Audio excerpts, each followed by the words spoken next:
What was your talk on this morning?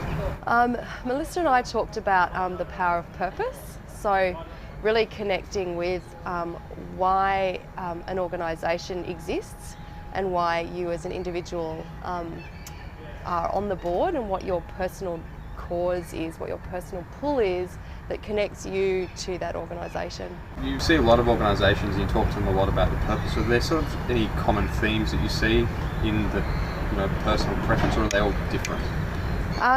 I think one of the themes that we see regularly is that there hasn't necessarily been the kind of rigour in the thinking around their why, and that flows on to things like not necessarily being as clear around the table about what they're doing and therefore the decisions that they're making. It flows on to things like their relationship between the chair and the CEO, and the kind of level of bravery that there is around the table to deal with the elephants in the room, with the agendas that people come with, and because all boards are full of people with their own agendas, but it's your capacity to have those things really out in the open that allows you to make sure that the organisation's going where it needs to be going and is asking itself the right questions. Do a lot of work with bringing corporate people into the board space and the not-for-profit space. Yeah. What are some of the common issues you see around that? I think there's a fabulous opportunity and a real need for the quality of our boards to continue to lift and to grow and to evolve. Organisations in the non-profit space are facing phenomenal challenges, and we really need the very best of the best coming onto those boards.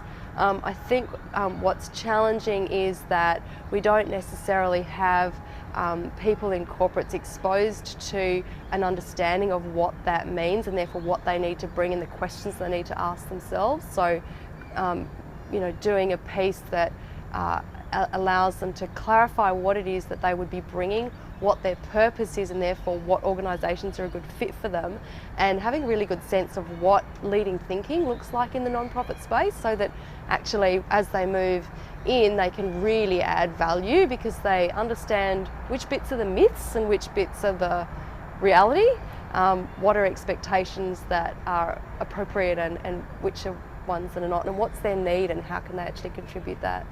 Yeah. Can you tell us a little bit about your new endeavour? Leadership space. The leadership space was born out of the work that People for Purpose and myself were doing, and it's about developing the leaders. So there is being a CEO or a director or a senior manager of a non-profit organisation is a really big business.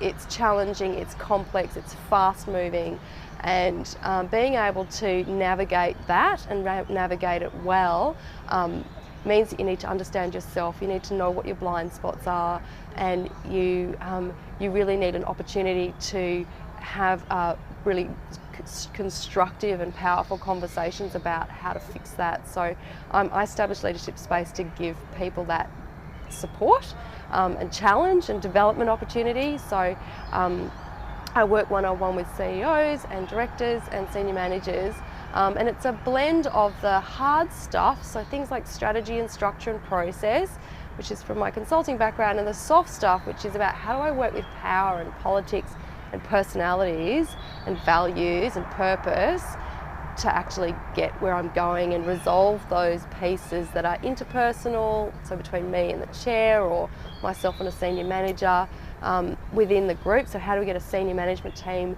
going and a board team going that's a really high performing team, and how do I sustain myself over that so that I feel like I'm living my life purpose. And a lot of that, I think the most common theme I find is I start working with a CEO and they need to be there for their professional reason, to work for the organisation, but actually a lot of what they need and are looking for is support to look after themselves as an individual. So work-life balance and managing the volume and and all that, managing my own confidence, those kinds of things often are actually where really big shifts come in terms of feeling like they've got what it takes and the support that it takes to actually do the job. Yeah.